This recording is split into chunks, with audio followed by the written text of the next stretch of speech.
सभी साधक साधिका को जय माता दी। आज हम आपको एक ऐसा उपाय बताएंगे जो आपकी किसी भी इच्छा मनोकामना को पूर्ण कर सकता है और इस उपाय को किया जाता है नवरात्रि के प्रथम दिन। अगर इस उपाय को नवरात्रि के प्रथम दिन किया जाता है तो बहुत ही शुभ माना जाता है, बहुत ही अच्छा माना जाता है। अगर मान लीजिए किसी कारण से अगर नवरात्रि के प्रथम दिन नहीं कर पाते हो तो 9 दिनों के अंदर किसी भी दिन एक बार इस उपाय को करना है। और ये जो उपाय है बहुत ही सिद्ध उपाय माना जाता है और इस उपाय को करते समय में इस बात का विशेष याद रखना चाहिए कि आप जो भी कामना से करना चाहते हो वो कामना केवल एक ही होना चाहिए, दूसरी कामना आपको नहीं लगाना है। तो एक मनोकामना को ध्यान में रखते हुए इस उपाय को किया जाएगा। नवरात्रियों के समय में माता अपने भक्तों के आसपास ही होती है और भक्तों की जो भी मनोकामना होती है उसे स्वीकार करके उसे पूर्ण करती है। लेकिन जो भी उपाय जो भी साधना करते हो आपको पूर्ण समर्पण के साथ करना है, इस बात का विशेष याद रखना है। नवरात्रियों के 9 दिनों के कुछ ऐसे विधान होते हैं, इन विधानों को अगर सही तरीके से सही टाइम पे किया जाए तो माता मनोकामना अवश्य ही पूर्ण करती है। तो ऐसे ही एक विधान के बारे में हम इस वीडियो में आपको बताने जा रहे हैं। तो चलिए जानते हैं इस विधान के बारे में, आपको कैसे इस उपाय को करना है किसी भी इच्छा मनोकामना को पूर्ण करने के लिए। इससे पहले अगर दर्शकों अगर आप हमारे चैनल पे नए हो तो हमारे चैनल को ऐसी रहस्यमयी जानकारी के लिए सब्सक्राइब कर सकते हो। हमारी ये वीडियो जानकारी आप लोगों को पसंद आती तो इसे लाइक कीजिए, शेयर कीजिए। तो इस उपाय को नवरात्रि के प्रथम दिन ही करना चाहिए, कोशिश करना चाहिए कि प्रथम दिन कर लो। अगर नहीं हो पाता है प्रथम दिन तो नवरात्रि के किसी भी दिन कर सकते हो।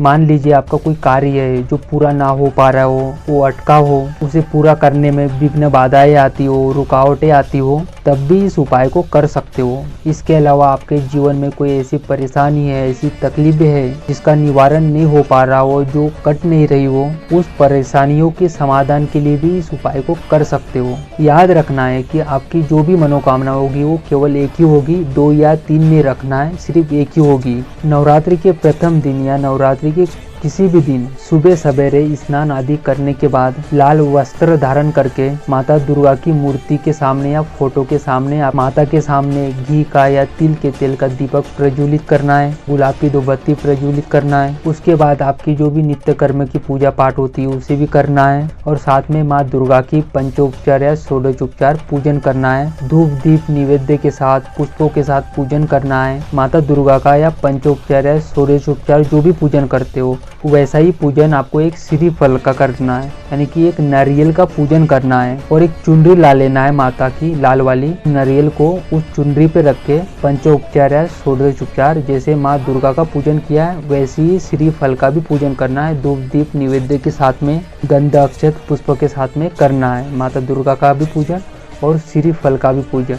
याद रखिए माता का पूजन करने से पहले एक चुनरी में उस नारियल को रख देना है, फिर माँ का पूजन होगा, फिर श्रीफल का यानी कि नारियल का पूजन होगा। तो इस उपाय को कैसे करना है इसे समझ लेना है आपको, उसके बाद आपको इस उपाय को करना है। जिस तरह से भी बताया जाएगा उसी प्रकार से ही करना है। जो श्रीफल का पूजन किया है आपने माता के पास तो उस श्रीफल को उस नारियल को उठा लेना है और एक मोली का गोला ला लेना है, लंबा होना चाहिए कि 9 बार उस नारियल पे लपेटा जा सके, इसलिए उस कलावे को तोड़ना नहीं है, इस बात का भी याद रखना है। अपने उल्टे हाथ में नारियल को पकड़ लेना है और उस नारियल पे कलावा लपेटना है। जहाँ से शुरू किया वहां तक लाने पे 1 राउंड माना जाएगा और उस 1 राउंड के साथ आपको माता का पहले स्वरूप का मंत्र का उच्चारण करते जाना है। मोली लपेटते जाना है 1 राउंड और उस मंत्र का उच्चारण भी करते जाना है। तो उसी प्रकार से 9 मंत्रों का उच्चारण किया जाएगा और 9 बार आपको कलावा लपेटना है। तो नारियल को उठा लिया, मोली हाथ में रख ली, पहला राउंड नारियल पे मोली लपेटना है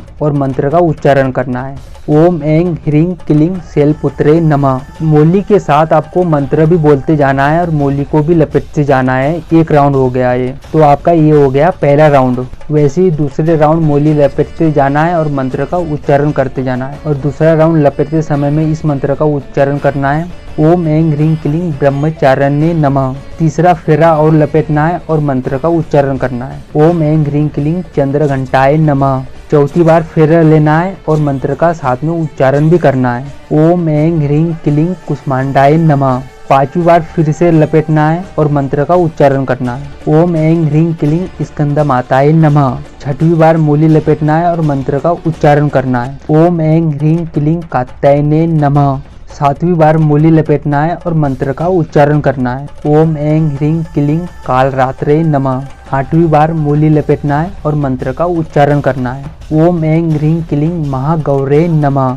और 9वीं बार यानी अंतिम बार मूली लपेटना है और इस मंत्र का उच्चारण करना है। ओम ऐं ह्रीं क्लीं सिद्धदात्रे नमः। तो नारियल के ऊपर जहाँ से मूली लपेटना चालू किया आप लोगों ने वहाँ पे ही लाके छोड़ना है, तो वो एक राउंड माना जाएगा। उसी प्रकार से दूसरे राउंड जब मूली लपेटोगे जहाँ से चालू किया वहाँ तक लाना है, वो 2 राउंड कंप्लीट हो गए। वैसे ही 9 राउंड कंप्लीट करना है और 9 राउंड कंप्लीट करते समय में 9 मंत्रों का उच्चारण करना है। इस बात का विशेष याद रखना है। तो ये सब कुछ कंप्लीट होने के बाद जिस जगह से आपने श्रीफल को यानी कि नारियल को उठाया था उस चुनरी के ऊपर उसी नारियल को रख देना है आपके घर के मंदिर में, और साथ में 11 रुपए भी आपको माता के चरणों में समर्पित करना है। और आपकी कोई भी एक मनोकामना, चाहे वो कोई भी मनोकामना हो, सिर्फ केवल एक ही रहना चाहिए। तो उस मनोकामना की पूर्ति के लिए दोनों हाथ जोड़ के माता से प्रार्थना करना है। जिस भी मनोकामना के लिए इस उपाय को किया जा रहा है वो मनोकामना माता को बोलना है और माता से प्रार्थना करना है कि ये हमारी इच्छा मनोकामना है, इस मनोकामना को आपकी इच्छा से, आपकी दया से ये पूर्ण हो, यही कामना करते हैं। इसी प्रकार से आपको प्रार्थना करना है। जब नवरात्रि के पहले दिन इस उपाय को कर लिया जाएगा तो 90वें दिन जो चुनरी के ऊपर आपने श्रीफल को यानी कि नारियल को रखा है, उसके बाद उसी चुनरी में उस नारियल को लपेट लेना है। जो 11 रुपए आपने समर्पित किए थे उसे भी उठा लेना है और आपके घर के आसपास माता दुर्गा का जो भी मंदिर हो वहाँ पे जाके दक्षिणा को और उस नारियल को चुनरी के साथ में आपको समर्पित कर देना है माता के चरणों के पास। और पुनः आपकी जो भी मनोकामना जो आपने बोली है उसे फिर से बोलना है, उस मनोकामना की पूर्ति के लिए प्रार्थना करना है। और इस उपाय को करते समय में जो भी भूल चूक कोई गलती हो जाए उसके लिए क्षमा प्रार्थना भी मांग लेना है माता से। इस तरह से इस उपाय को किया जाता है। जिस प्रकार से इस उपाय को बताया है, अगर उसी प्रकार आप लोग करते हो तो जो भी इच्छा मनोकामना है आपकी बहुत ही जल्दी पूर्ण होती है। जो भी आपके कार्यों में रुकावट आती है, आपके जीवन में कोई परेशानी हो या कोई कार्य आपके बिगड़ रहे हो, जो भी इच्छा हो उसके लिए प्रार्थना जरूर करना है नवरात्रियों के 9 दिनों तक। इस प्रयोग को बहुत ही सिद्ध माना जाता है। को पूर्ण समर्पण के साथ जो भी करता है उसकी किसी भी प्रकार की इच्छा मनोकामना पूर्ण होती है। लेकिन याद रखना है कि आपकी मनोरथ ऐसा होना चाहिए कि किसी के लिए नुकसानदायक नहीं होना चाहिए। कहने का मतलब आपके लिए कल्याणकारी हो, आपके घर परिवार के लिए कल्याणकारी हो और किसी दूसरों के लिए नुकसानदायक नहीं होना चाहिए। तो जो भी इच्छा के साथ इस उपाय को करोगे वो इच्छा जरूर पूर्ण होती है। इसके अलावा जो लोग नवरात्रि के प्रथम दिन इस उपाय को नहीं कर पाते हैं या नवरात्रि के दूसरे, तीसरे या चौथे दिन करते हैं, तो इस उपाय को जब भी करोगे उस दिन से आपको 9 दिनों तक गिनना है। जिस दिन भी आपके 9 दिन पूरे होते हैं तो जिस तरह हमने बताया कि माता के मंदिर में जाके दक्षिणा और उस श्रीफल को आपको माता के चरणों में समर्पित करना है, तो 9 दिनों के ही बाद किया जाएगा, यानी कि 9वें दिन ही किया जाएगा। चाहे नवरात्रि के प्रथम दिन कर लीजिए या नवरात्रि के किसी भी दिन से प्रारंभ करके 9 दिनों तक आपके घर में रहेगा वो श्रीफल और दक्षिणा। उसके बाद माता के मंदिर में जाएगा 9वें दिन। ये जो प्रयोग है ये बहुत ही छोटा है लेकिन इसके चमत्कार बहुत ही बड़े बड़े हैं। और इस उपाय को चाहे गुप्त नवरात्रि में या प्रगट नवरात्रि में, चारों नवरात्रियों में किसी भी नवरात्रि में किया जा सकता है इस उपाय को।